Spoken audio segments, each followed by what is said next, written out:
All right, everybody. It's now 2:04, so let's go ahead and get started just so we can be respectful of everybody's time here.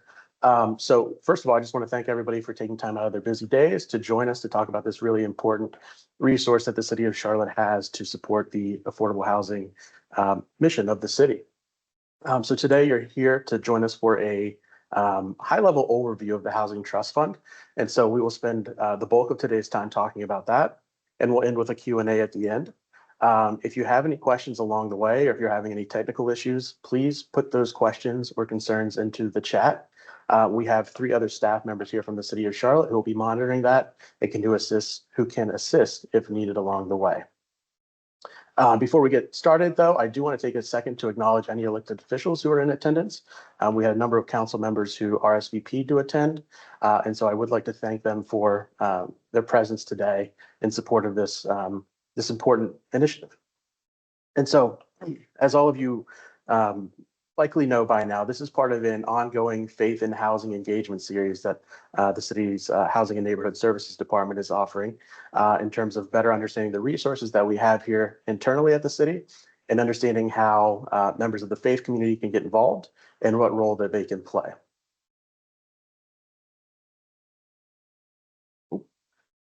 And so before we dive in to the meat of the subject, let's go over an agenda of what we'll be discussing today. One thing I do want to note, though, from the outset, though, is that this presentation is being recorded. So if you are having trouble keeping up, taking notes or anything like that, that is A-OK. The recording will be made publicly available as well as the presentation. And so do not feel stressed about that.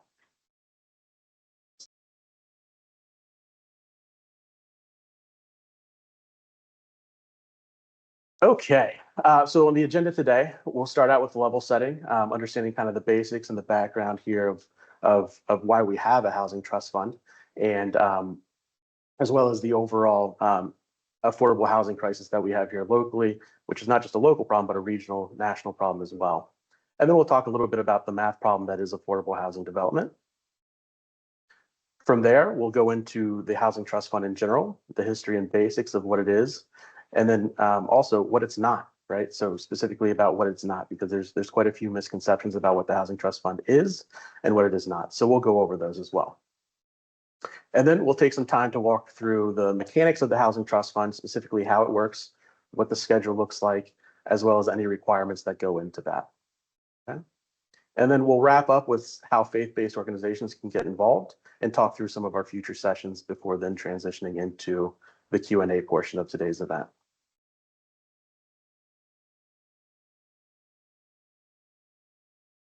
So first, let's just talk about what affordable housing is, right? So affordable housing is for everyone. Whenever we're talking about affordable housing in here today, we're talking about folks that and those who need affordable housing. We're talking about individuals that you interact with on a daily basis, individuals who are in your family, individuals such as yourselves, right? There's going to be a lot of folks who are covered in today's session that are eligible for the affordable housing products that the city of Charlotte supports. So we're talking about childcare workers, we're talking about construction workers, nonprofit employees, healthcare workers, our custodians and maintenance staff, teachers and other educational support folks, folks who work at our coffee shops and our grocery stores, the folks who drive our buses, and also critically and importantly, our veterans, seniors, and other disabled individuals who are in need of housing and that the market is struggling to keep up with that demand.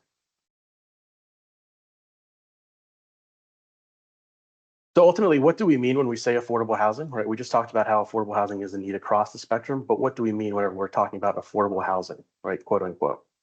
So it's going to depend, right? There's really 2 definitions of what affordable housing is.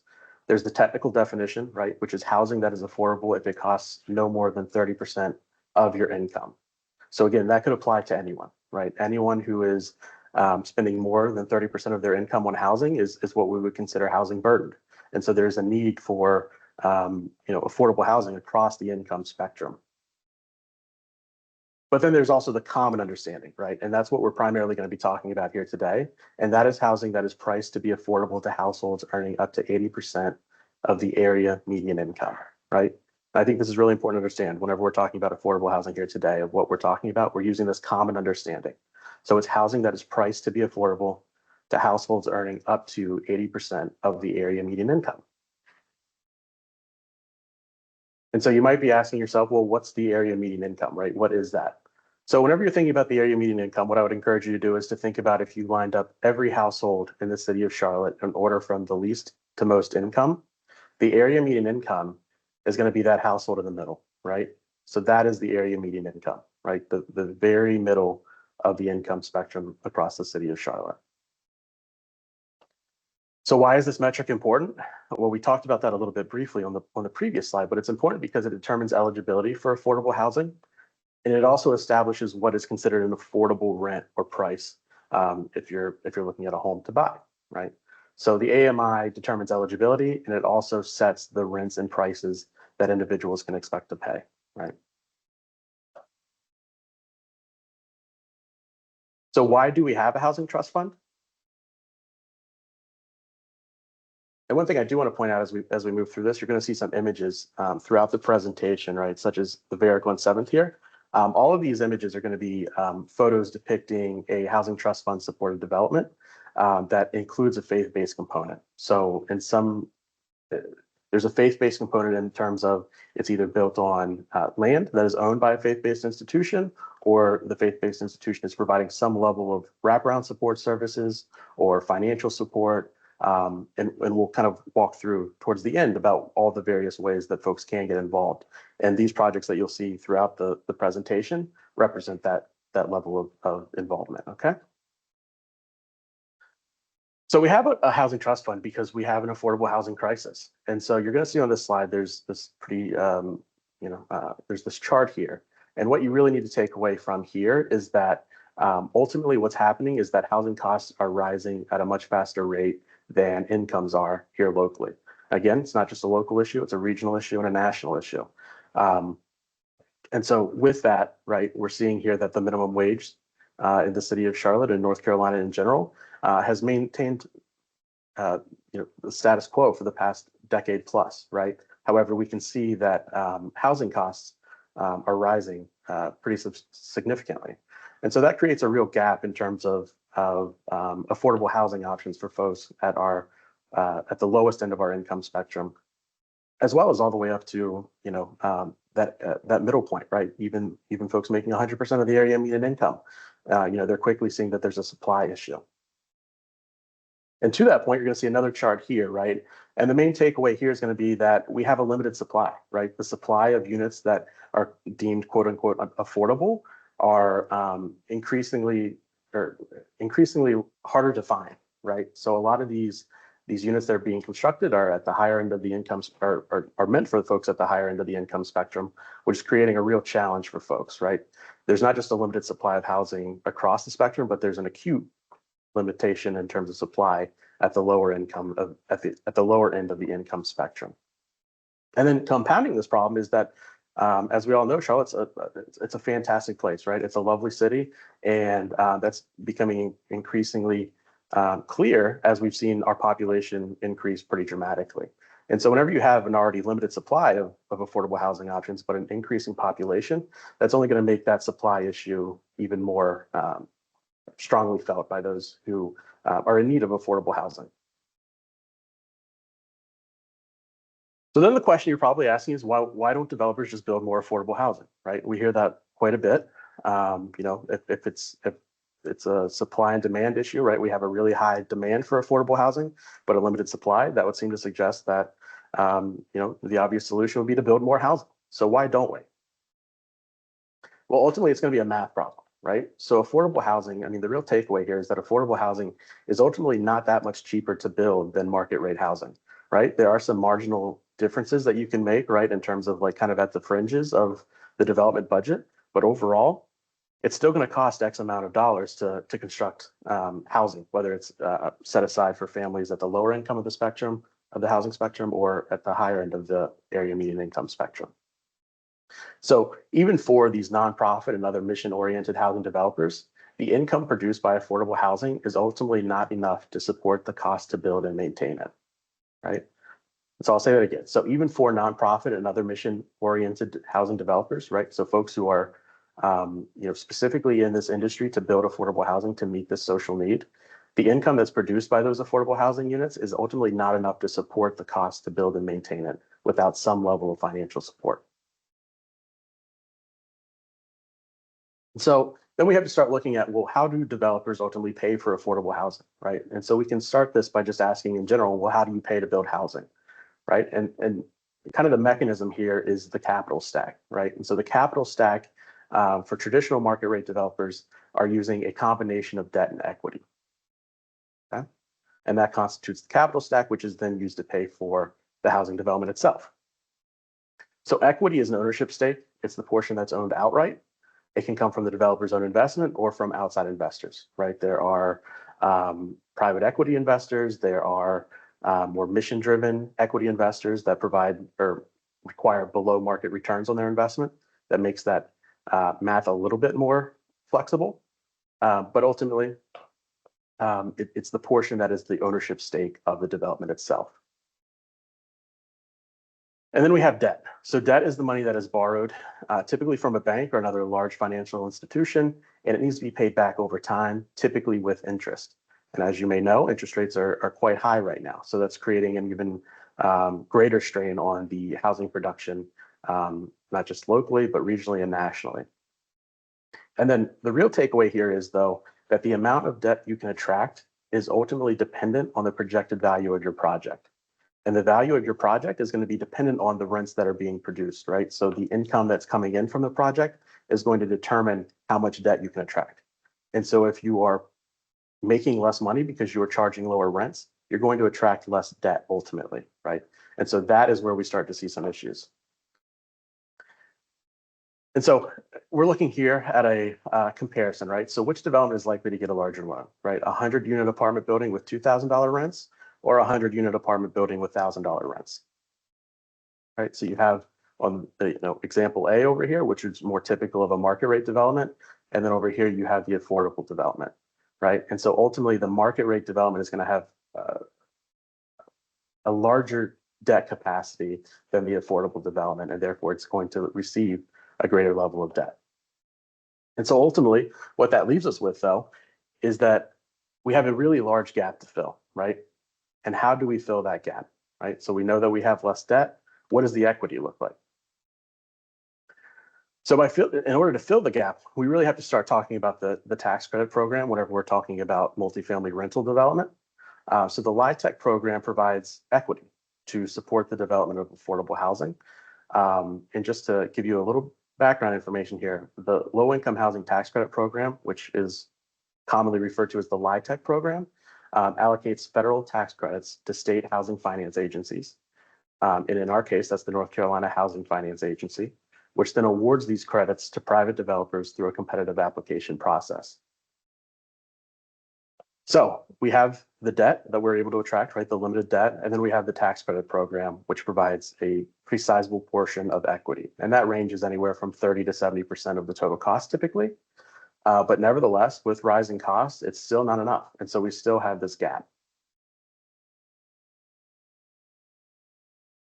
And the Housing Trust Fund ultimately steps in to help close that gap. Okay? That is the main takeaway here in terms of what the Housing Trust Fund is. It is a gap financing tool. And we'll go into that a little bit more in depth here momentarily. So what is the Housing Trust Fund? So the history and basics here, the Housing Trust Fund was created in 2001, and the HTF is the city's primary tool for creating it and preserving affordable housing. This includes a broad range on the spectrum of the housing continuum, right? So it includes rental housing, it includes homeownership opportunities, and it also includes supportive housing through shelter beds. And so this is funded by voter-approved affordable housing bonds, and that's typically occurring every 2 years. Right. So every 2 years, if you're a resident of the city of Charlotte and you vote, you'll see a ballot initiative asking whether or not you would like to support the funding of affordable housing bonds. Right. That is what the Housing Trust Fund is. Ultimately, whenever you're voting on that is determining whether or not you're supporting the Housing Trust Fund's initiative. And then the city's investment is leveraged with private sector funds through partnerships with developers. And this frequently includes tax credits, right? So going back to the table that the chart that I just showed you, where we're looking at debt, tax credits, and then the HTF, that is more or less a simplified structure of what our program looks like, right? So we're leveraging additional funds from outside of the city to help support affordable housing production.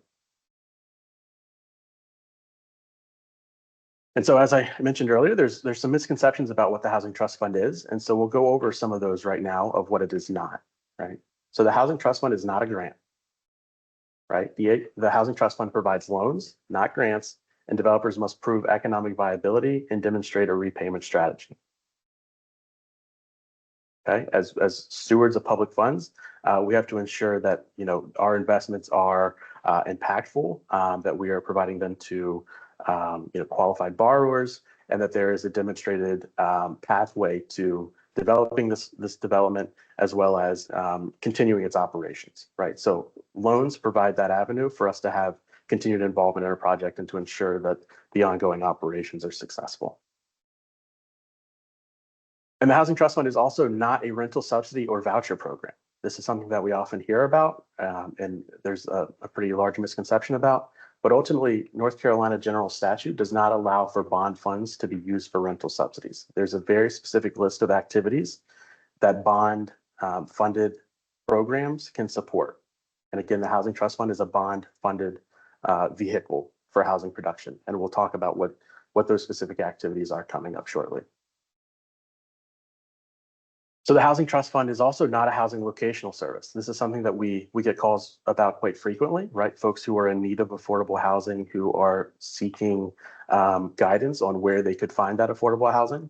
And while we do know of developments through our existing portfolio of the Housing Trust Fund, we do not necessarily provide those services directly. What we can do, however, is if you call 211 and you're routed to our department, we will assist you with connecting you to the right resources who can assist you in those efforts. So again, Housing Trust Fund is not a grant, it's not a rental subsidy or a voucher program, and it's not a housing locational service, right? We can direct you to folks who do all of those things, but it is not what the Housing Trust Fund is itself. And then also another big misconception is that the Housing Trust Fund is not a housing provider. We do not own or operate any of the housing that we support. Okay, we have ongoing compliance monitoring where we're ensuring that developments are continuing to serve the needs of the community as outlined in our loan agreements and all of the restrictions that come with it. But ultimately, we are not owning or operating the housing that receives these funds.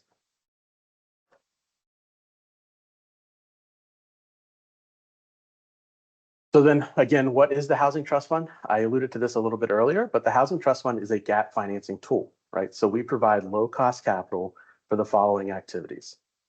We can assist with construction costs, right, including rehabilitation. We can assist with infrastructure improvements or installation, and we can assist with property and land acquisition, right? That is those are the discrete categories that we're actually able to support activities in. Okay, so if it doesn't fall into one of those categories, we are not eligible to support it through the Housing Trust Fund.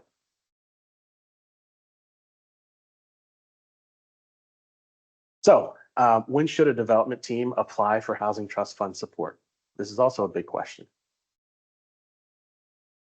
And so what you're looking at here is a very convoluted chart in terms of what the development process looks like and how the Housing Trust Fund fits in. I have a couple of grayed out boxes towards the bottom, and we're not going to be spending a whole lot of time into those, but I did just want to kind of give you an overview of the entire process, right? And so the overall process starts with these first three, and we'll talk about those a little bit more in depth here. But ultimately, after successful HTF application, there are several other steps that go on, and we'll perhaps touch on those at a later session. But the first one here is site selection and acquisition. So again, these are all things that must be done prior to coming to the city of Charlotte to request Housing Trust Fund dollars, right? So first you need to identify a site, you need to conduct market analysis, and then you also need to conduct due diligence, right? So this spans a wide range of activities, but it includes environmental assessments, ensuring that the title's clean, right? That you would actually own the property that you are proposing to develop on. And then also ensuring that the land use and zoning is compatible with what you're attempting to do. Right. Ultimately, we do have land use restrictions in the city of Charlotte, and as does every jurisdiction, that restrict what can and cannot be built somewhere. And then also site evaluation. And some of these bleed into each other. And so there's certainly overlap, but this includes topography, soil conditions, infrastructure, and any legal encumbrances, right? So ultimately, you need to ensure that the site that you are proposing to do development on or housing development on it clears some of these hurdles, right? Some of these common hurdles, right? Topography. If you're seeking to build housing on a site that has quite a bit of elevation changes, that increased costs, right? Those are added costs along the way. Similarly with soil conditions. We've had developments that have come through and then we found out kind of prior during the application cycle, but the soil conditions are really challenging, right? And that can mean a number of different things. That can mean that there's environmental concerns with the soil, or it can just mean that the soil is perhaps too loose to actually support large scale housing development on it. And then also you need to conduct financial feasibility, right? So can you feasibly do what you were setting out to do with the financing sources that you have lined up or projecting that you will have? And then ultimately you need to secure the site, right? So you need to negotiate and execute contracts. And then you also need to hold community and stakeholder or have community meetings to consider community and stakeholder considerations, right? One of the big recommendations we would have is if you're looking to do development is that you are having an ongoing conversation with nearby neighbors and stakeholders, right? To ensure that they are kept up to speed, that they are aware of what's coming, because if you don't know already, attempting to build housing can be controversial, right? And so having those ongoing conversations is really important in order to understand what the concerns of the community are and how you can potentially address them through your development. Right, so that's more or less phase one, right? So site selection and acquisition. As you can tell, there's quite a bit of activities in there, and this is really just like a high level overview of some of those. They're much more detailed than this, but just to give you a sense of kind of where the process starts out. And so assuming that you get through the site selection and acquisition stage, there's a whole nother stage of design and planning, right? So you've kind of ironed out some of the initial wrinkles of challenges that you're expecting, right? You've got land that's free and clear of any title issues. You have negotiated a contract to acquire it. And then you move into the design and planning, right? So conceptual design, right? So understanding the site layout, the number and types of units that you're looking to build, and then moving into the architectural and engineering, right? So looking at consulting with third-party specialists who are going to provide drawings, floor plans, mechanical, electrical, plumbing design. And then from there, you would move into like the permitting and approval stage, right? So you have those plans, you submit them to the local municipal government who reviews them and evaluates them. And they would be ultimately the ones who issue your permits that would enable you to legally do what you're setting out to do. And at this point, you are moving into a more refined financing plan, right? You're getting cost estimates for construction. You are contracting with a number of consultants, and I'll show you a list of kind of the wide array of specialties that go into a development. And we'll talk about those, but getting individual contracts with those folks, setting out your agreements, and then ultimately scheduling your project, right? Budget and schedule are the two most important things to a developer. And so having that schedule, because ultimately time is money, right, is really critical as well. And there's an art to that as well, understanding all of the various pieces that come into housing development and that can impact your schedule along the way. And so let's say we get through site acquisition, we get through the design and planning, we then have to secure our initial funding, right? So we talked about it earlier about the capital stack, right? We have to find our partners to provide that capital stack. So we need to develop a business plan. We've identified our funding sources. We've prepared our financial documents, because ultimately, anytime you go to a funder, they're going to want to see the math problem solved, right? They're going to want to see that you've done the math to ensure that not only can you afford to build what you're setting out to build, but also can you sustain its operations, right? For typically a period of at least 20 years, right? And then from there, once you have all of those pieces together, you actually go out and apply for that financing, right? You apply for that debt, you apply for that equity. And then if you are pursuing tax credits, that's a whole separate process. And one of the things I failed to mention earlier about the tax credit program is, given how complex and sophisticated that program is, and how massive it is in affordable housing development, that is its own whole separate series of webinars, right? The tax credit program is very complicated, very challenging to navigate. And so that may be a topic of a subsequent session in this Faith and Housing Engagement series. But suffice it to say, tax credits are kind of the main avenue for affordable housing development on the rental side of things. And so ultimately, after all that, you'll need to identify your legal counsel to negotiate all of these complex financial agreements. And then at that point, once you have all of those steps completed, at that point, you would be ready to submit an HTF application or a housing trust fund application. There's many steps to go through, and there's many potential hurdles that you need to clear before making it to the housing trust fund. And I hope that just gives you like a high level overview of kind of the complexity of the work that affordable housing developers do. And one of the big things to take away from there is the level of risk, right? All of those activities that we just went through cost money. And ultimately, you may get to a point where you determine this project's no longer viable, right? And at that point, that's more or less money lost. So there is a significant level of risk involved in housing development. And just to get to a point where you could even consider applying for the housing trust fund, let alone all of the pieces that follow the application process. So let's say you've heard all of that. You have been advised of all of the challenges and the significance of the scope of work that needs to be done to apply for housing trust fund. This is what you would need to know, right, in terms of how you do apply. But before we do that, let's just talk really again about development in general. Development is a team sport, and so developers oversee the overall process, and they are what you would consider like the metaphorical head coach of a team, right? There are many other players that are involved that developers must identify, coordinate, and manage. And so you'll see on the right-hand side a list of just a sampling of the folks who are involved in a housing development process. You have lenders, and there's typically several, especially for affordable housing.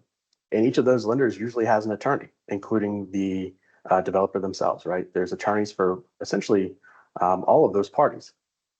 And then you have your more specialized experts who are architects and engineers who are providing those plans.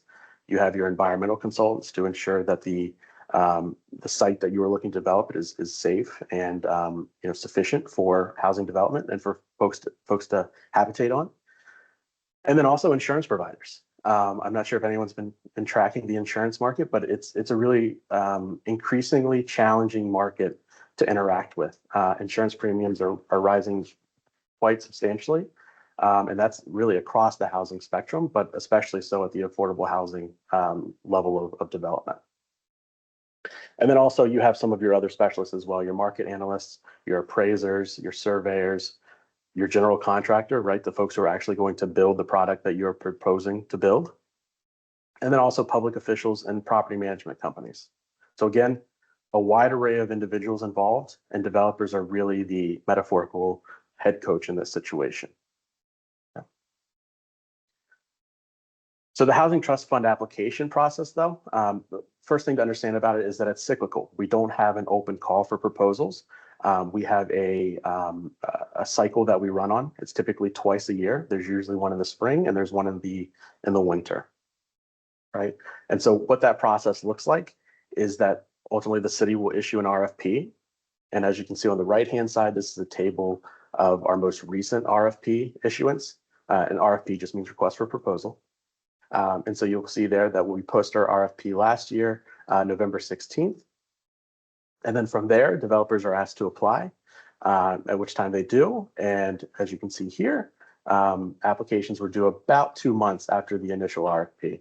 But just keep in mind all of the work that has gone in prior to even submitting that application that we just went over, right? This isn't just a 2-month timeline of finding out about funding opportunities and then applying, right? There are months, if not years of work that go into preparing an application that you are then able to submit. And so then after developers do apply, the city evaluates those applications and then ultimately makes recommendations to city council, who then reviews and makes awards to developers for their development projects. Next step is that the developer would close on their financing and then almost immediately begin construction, if not the same day, probably the next day or the ensuing weeks. And then the city's ongoing involvement from there, aside from issuing the funds along the way, is monitoring the development throughout its entire life course of that affordability period, right? So for rental housing, we have a minimum affordability period of 40 years. And so that means that the city will be monitoring that project to ensure that it is meeting the targeted audience for that development, right? So if they have committed to providing affordable units for 40 years, we are going to be monitoring that on an annual basis to ensure that they are still doing that. And then the last thing to note here is that the city's request for proposal schedule for Housing Trust Fund is typically coordinated to align with the tax credit application deadline. And that's just because tax credits are so competitive, and that oftentimes to even be eligible for tax credits, you have to have your full capital stack firmed up before applying. And so knowing whether or not Housing Trust Fund dollars will be going into a development is really critical to know and to have that information available by the time the tax credit deadline rolls around. So that is why we sort of align our RFP schedule with the tax credit deadlines. And so then basic requirements. So these are just kind of like the first criteria that you would go through whenever you're looking at the RFP in terms of, are we eligible, right? Is what we're proposing to do eligible for what the Housing Trust Fund can support? And so the first thing is that all of the supported units must serve households earning up to 80% of the area median income. However, we also require deeper affordability targeting for rental developments. And so we require at least 20% of the units to be set aside for families earning up to 30% of the area median income. Families earning up to 30% of the area median income are considered extremely low income, and those are the families or individuals that have the most difficult time accessing housing, which is why we make it a point to ensure that every Housing Trust Fund development that is a rental development includes set-asides for those families. And then we also require long-term deed restrictions, right? So in exchange for the funding that we're providing, we want to make sure that it's being provided to families earning up to 80% of the area median income. And we also want to ensure that it's offered into the future, right? So for rental developments, we require those restrictions to be in place for at least 40 years. And that is a bare minimum, right? So I can tell you in our most recent Housing Trust Fund RFP, the actual restriction periods on average were about 72 years. So 40 years is the minimum, but we're always pushing for more because we know that this is an ongoing need. It's going to be an ongoing need into the future as well. And then for our home ownership programs, right, for those developments that we support, we require at least a 15-year period, affordability period, right? So if a family moves in and they ultimately decide to sell in year 5, let's say, right, that house would then need to be sold to another family that would income qualify at that AMI target threshold. And then in addition, beyond the set aside units at various AMI points and the term of those restrictions, we also require, we have our Charlotte business inclusion commitments that we require. So these are to ensure that minority-owned, women-owned, and small business enterprises have a fair shot at supporting housing development, right? As contractors, as subcontractors, et cetera. And so the requirements for those vary based on the size of the award. I believe in our most recent cycle, if you received an award of at least $2 million, at least 13% of that award had to go towards these NWSBE organizations, right? And that's again to ensure that we're meeting our inclusion commitments that we outline in our request for proposals. And then also we have source of income protections. So if you're receiving city support, including through the Housing Trust Fund, we do not allow you to discriminate against families based on their source of income. And source of income can mean a number of different things, right? It can mean, government support in some capacity, but the most common that we're talking about here is through the Housing Choice Voucher Program. So one of the things we will not allow is for families who receive a voucher to be discriminated against based on their source of income protection if the development is receiving city funding. And then lastly, we mentioned this earlier, is community engagement. While we strongly encourage developers to engage in constant community engagement, we do require at least one community meeting. But again, we encourage everyone to engage early and often to gain that level of support that's needed.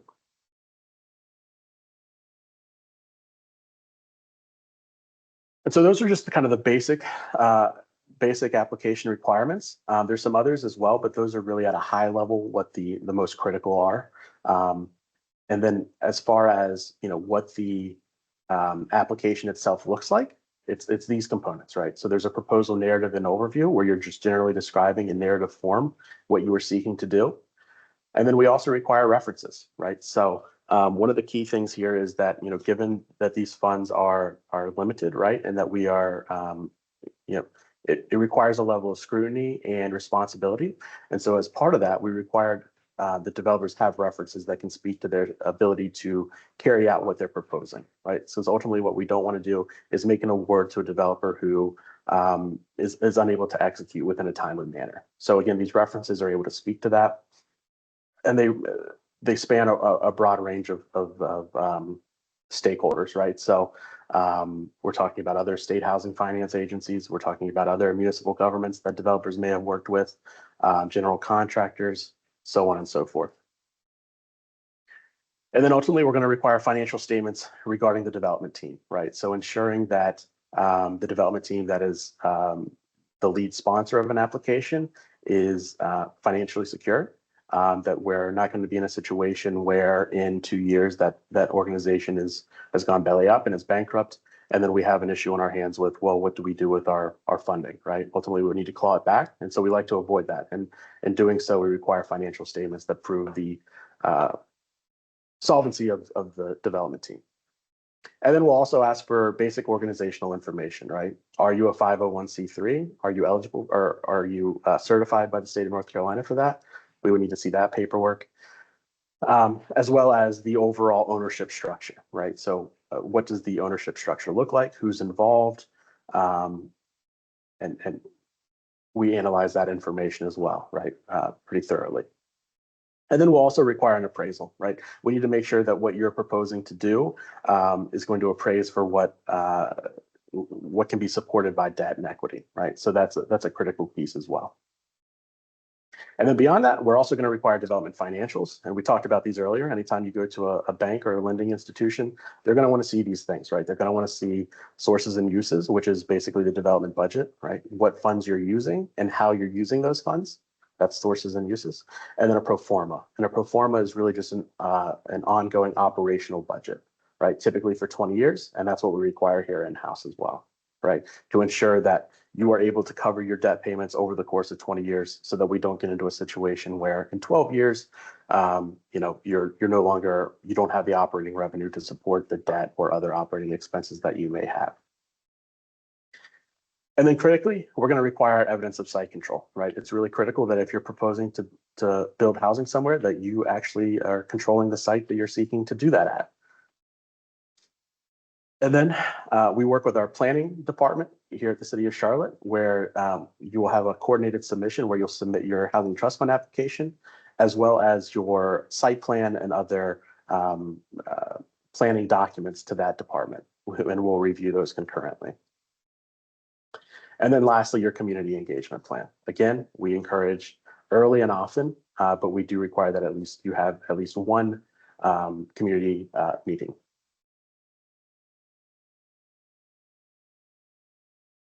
And so let's say you get through that process, right? You are in a position to submit your application. You have met the basic requirements. You have worked through the entire application checklist. This is what we do on our end, right? In terms of how we evaluate. So first, we're going to check to make sure that you're meeting those basic requirements. And one of the most important requirements is this, what we call but for requirement. And but for really just means, but for the city's support, this project would not occur, right? We are what I would call like a fund of last resort, right? You have exhausted all of your other financing options.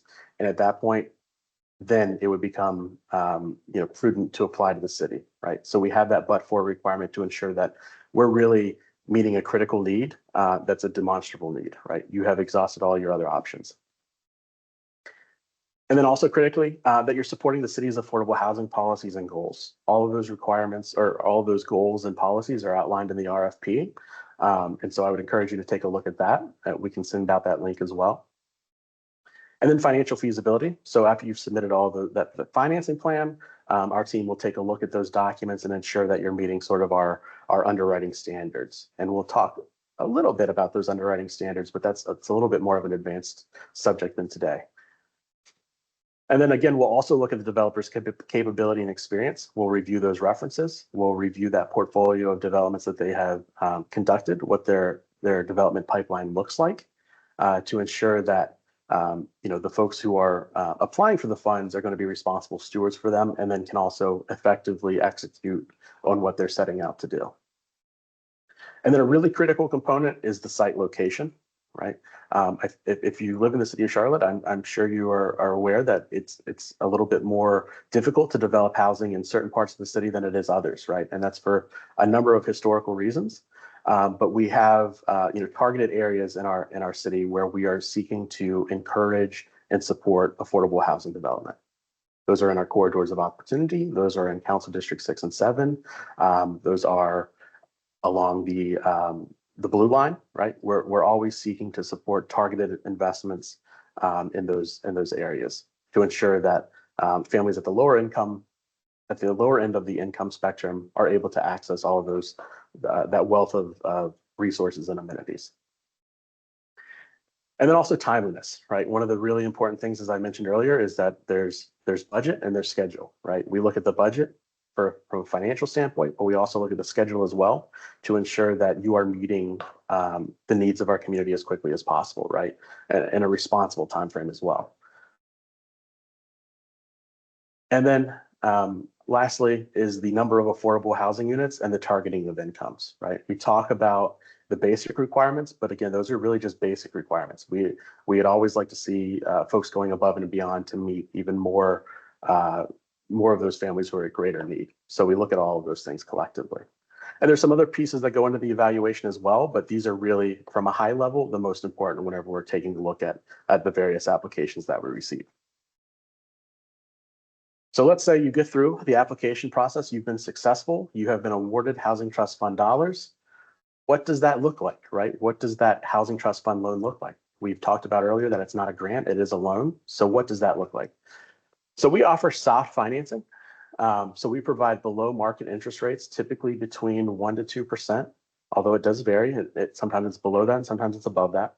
And we offer flexible terms. Typically our loan terms are 30 years, but typically anywhere over 20. But we are flexible with our borrowers to ensure that our funds are being put to good use and that we are as supportive as we possibly can be in a responsible way.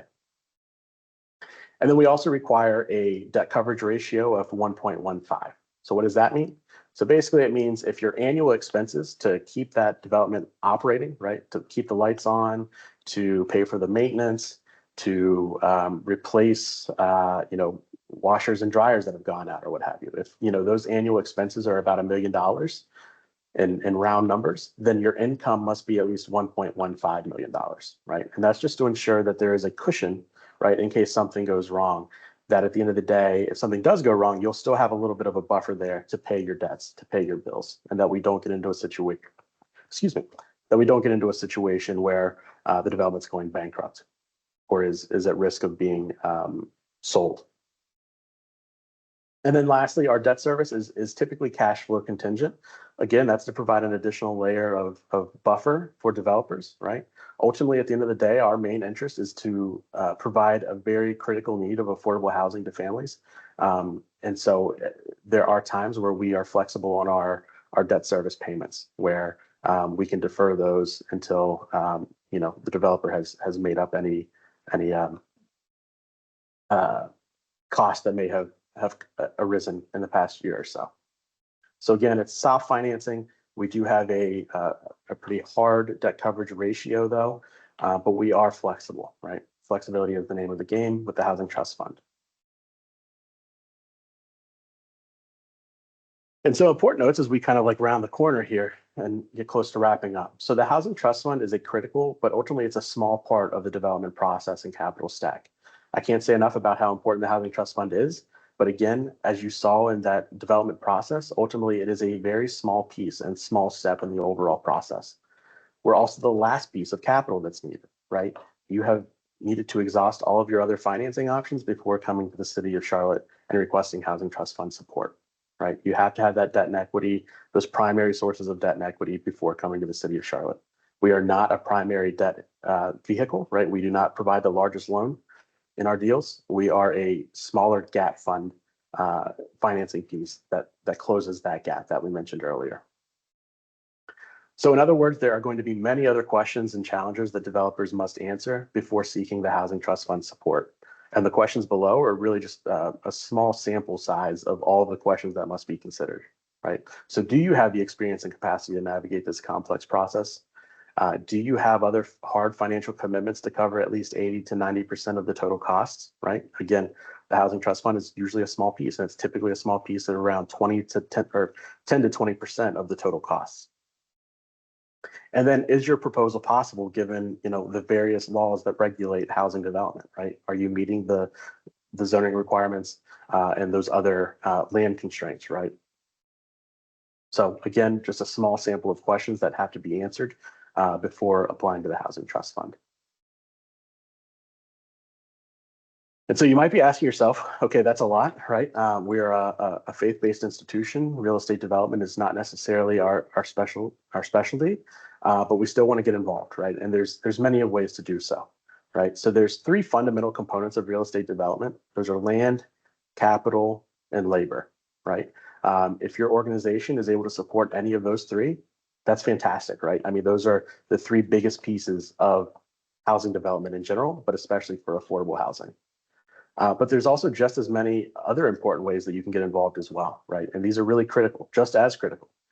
Providing supportive services or partnering with an agency that can, providing rental assistance, providing housing navigation, right? Assisting those low-income families who are in need of affordable housing but are having difficulty navigating the very competitive affordable housing market, right? Folks who are able to assist and lighten that burden are very critical. And so those are a type of activities that we would support and encourage. And then perhaps most importantly is advocate, right? Advocating for affordable housing. Your presence today is a huge step in that in terms of demonstrating that advocacy. And then there's many other ways as well, right? This is just a small sample size of how you can get involved. But again, we just want to thank you for being here today and being part of it, because I think that is as critical as any of the others, right? Is lending your support, being a voice for affordable housing development, and helping our neighbors who are most in need.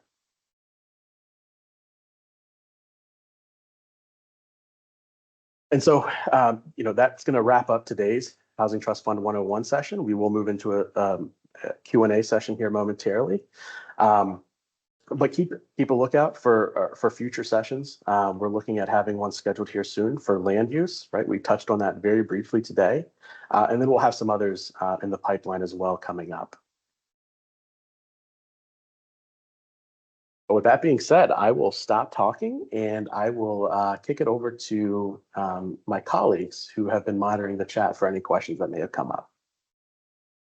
Hi, great job, Michael. Thank you. We have a few questions in the chat. The first question was, will we receive a copy of these slides? And the answer to that is that they will be posted on the Faith in Housing webpage. You can get to it by going to charlottenc.gov and searching for Faith in Housing. And the web page should pop up, and we will be posting a recording of this presentation on that web page. The second question is from Laura Caldwell, and she asks, who oversees the tax credit program? Yeah, so great question. So the tax credit program is administered by the state's Housing Finance Agency, and they have a very creative name, right? The North Carolina Housing Finance Agency. So they're more commonly known as NCHFA, but they are the institution at the state level that oversees the application process for tax credits and then ultimately makes those awards. So great question. Thanks. Next question is from Maxwell Ciardulo. His question is, what is the AMI level for home ownership units? It's 80% for rental. Is it higher for home ownership? So that's a great question. So I need to caveat that by saying that the city of Charlotte, specifically Housing and Neighborhood Services, has a number of programs that support a variety of initiatives, and the Housing Trust Fund is but one. So for the Housing Trust Fund, the support that we are able to provide is capped at the 80% AMI threshold. And that's by North Carolina General Statute, right? So North Carolina General Statute has some very strict rules about how funds can be used, right? Not just in terms of like construction, infrastructure, and acquisition, but it also caps like who support with those funds. So for the Housing Trust Fund, it is going to be capped at 80% of the area median income, but we do have other programs such as our House Charlotte down payment assistance that's able to support families earning up to 110% of the area median income. But yeah, great question. But for Housing Trust Fund, regardless of the typology of housing you're looking to build or construct, our support would only be able to go towards those units that are set aside for families earning up to 80% of the area median income. Thanks. Next question is from Kelly Scherer. She just made a comment to say, great job describing the basics. Thank you. Well, thank you. Thank you for being here. I appreciate that. Yeah. Next question from Greg Jarrell. Is there a rubric for grading those applications? If so, how is it weighted around the various categories? And Maxwell Ciardulo seconded that question and added, decides on it and what that is, and can council override it or deviate from it? Yeah, so great question. That's kind of a complex one to dive into for a 101 class, but we will we'll do our best shot here. So ultimately, council are the arbiters of who does and does not receive funding. So housing staff, myself included, what we do is make recommendations to city council based on our analyses, and then ultimately city council are those entrusted with making decisions about how to make those awards. So again, staff make recommendations and advise. City council makes decisions. But as far as your question about what does the scoring look like, the way I would describe it is it's part art and part science, right? So we do have a scoring system that factors in all of those various pieces that I mentioned earlier, but it's not necessarily that like mathematical formula that I think you may be thinking of, and that's where the art comes in, right? So understanding kind of like our priority of needs and adjusting based on that. What I can tell you is that we are typically looking to support as many developments as possible, right? We're not looking to kick developments out. Ultimately, what we are doing, though, is making responsible recommendations to City Council based on what's been proposed. And so as long as you're meeting our basic requirements and you are demonstrating capacity, experience, and ability to execute, then at that point, you're looking at a pretty competitive award. But again, whenever we get to, so just as an example, so in our most recent cycle of Housing Trust Fund awards, we were operating with a pretty low remaining balance in our Housing Trust Fund. So that was the balance that was initially capitalized in 2022, or when that fund started was in 2022. And so as we were getting to the tail end of 2023, so the end getting towards the end of that term, we were running low on funds. And so at that point, it became a little bit more of a how do we make recommendations that would maximize the remaining amounts of funds, right? If we have let's say we had hypothetically $5 million remaining, and we had one development requesting $7 million, and we had two others that were requesting a combined $4 million, right? I think the decision becomes pretty clear there in terms of like how that decision would be made, right? The obvious answer being that we wouldn't have enough funding to support the $7 million development there, but we would have enough to support the other two. So that's where the art of the process comes in. But again, we're looking at all of those individual metrics individually, and we're also introducing new metrics, right, to include return on investment from a social standpoint, right? So maximizing the benefit to the families that we're seeking to support. And so all of that information is included in our proposals to council. And so if you've seen any of the city council meetings where they're going through the recommendations, those will include sort of our a high level overview of how we're analyzing developments and like what those key metrics are. But great question. Thanks. Next question from Faith Triggs is, can you provide a quick update on the next housing bond measure and what this group needs to be aware of? Yeah, that's a great question. So you may have heard in the news that there is a bond proposal for this November's election cycle, and the proposed bond is for $100 million. So from 2018 to 2022, every 2 years, so 2018, 2020, and 2022, that bond was $50 million. Each of those cycles. And so in 2024, the proposed bond is for $100 million. So yeah, I would encourage folks who are on this call today to keep an eye and ear out for that, and to you know stay tuned, right? Stay tuned. If you're part of our email listserv, you'll receive updates as we have them. But right now, I believe City Council is actively reviewing how to structure the upcoming Housing Trust Fund and how to perhaps potentially bucket those funds for a variety of initiatives. But yeah, I mean, the best piece of advice I would have regarding that in terms of what you need to know is just staying tuned, stay plugged in. Whenever you receive emails from Housing and Neighborhood Services, be sure to take a look.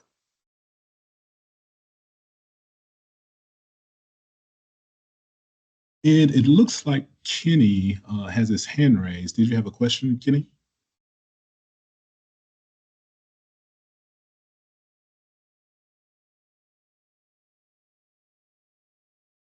So just drop it in the chat. I don't believe that the audio is turned on. Participants.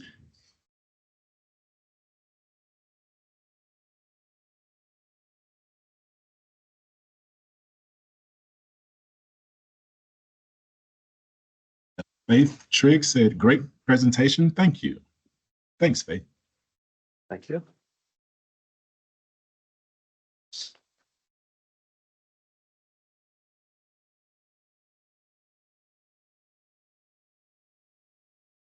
Guess we'll wait a few more seconds for Kenny. Okay, here it is. Okay, Kenny's question is it feasible for small or new developers to apply, and who are the usual players in HTF support? Yeah, that's a great question. So, I mean, it's an interesting question in that we are seeking to support smaller developers, but one of the challenges we run into though is the capacity and experience levels that are kind of required for those funds. And so examples of really successful ventures of folks of those smaller scale developers who are looking to get involved is through partnering with more seasoned or experienced developers to kind of gain that entry level experience and knowledge of the whole landscape of affordable housing development that's really critical to success. And so that's one potential avenue. Yeah, I mean, the other is building up that level of capacity and experience to demonstrate that you would be a responsible steward of those funds and that you have the ability to execute. But it's certainly something that we're interested in supporting. And I suspect there may be a subsequent session here in the future about how smaller developers are able to get involved, especially here locally, and interact with the Housing Trust Fund. As far as like typical developers go, I would say, yeah, I mean, there are, consistent returnees to the Housing Trust Fund looking for support, and those are all, I mean, publicly available. We can potentially share links to those most recent cycles of who has applied and who hasn't. I think that would be a really good resource in terms of helping folks in this community understand kind of the players in the field, if you will, right? Not just developers, but also attorneys, so on and so forth. And I believe, and perhaps Harold or Leslie, you may be able to speak to this, and I apologize for putting you on the spot, but I think there is an active effort to put together such a list, completely voluntary for folks to opt into, of course. But yeah, that's what I can say there. But there's a good mixture of folks who are repeat folks to the Housing Trust Fund, but we also every cycle have some newer developers that pop in as well. And those span really a broad range, right? We have local nonprofits, we have national for-profits. It spans really the whole spectrum of the development field. A great question. To respond to Michael's question, we are in the process of creating a directory with all those resources and all of those contacts. So stay tuned. As soon as we flesh that out and have that first round, we'll publish that, and then we will continue to update that on a regular basis. And we'll make everyone aware of that resource as soon as it's available. Fantastic.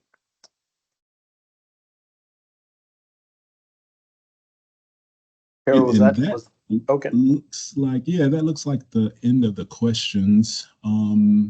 If anyone else has any other questions, you can reach out to us, reach out to Michael. His contact information is on the screen. Yeah, thanks everyone for joining.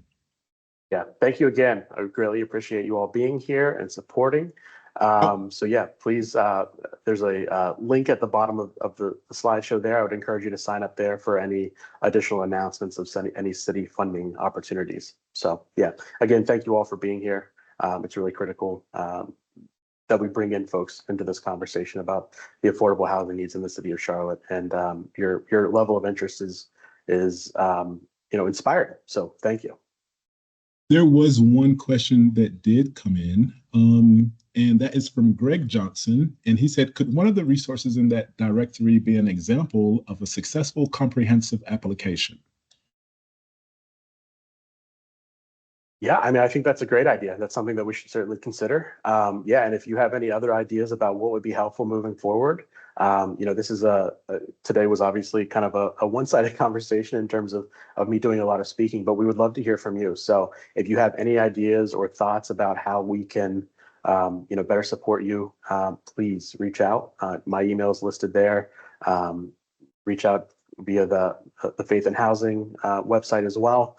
I think all of those insights and questions that you have will be really helpful in terms of us, strategizing moving forward about what to offer and what to provide. So I think that's a great question.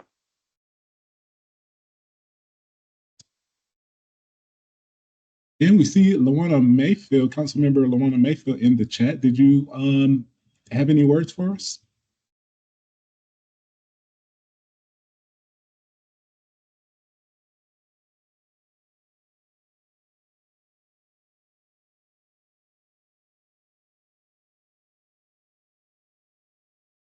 And she said, you all are doing an amazing job. Awesome. Awesome. Well, that looks like that's it for all of the questions. Again, feel free to reach out to us if you need any further information, and check the Faith in Housing webpage on charlottenc.gov for future updates and resources and additional materials. Awesome. Well, thanks, Harold. Thanks, Leslie. Thank you, Janine, for all of your assistance today. Thank you, Councilmember Mayfield, for being here, and thank you all for being here. It was I hope, a informative time. And yeah, again, if you have any questions, please reach out. But thank you all for being here.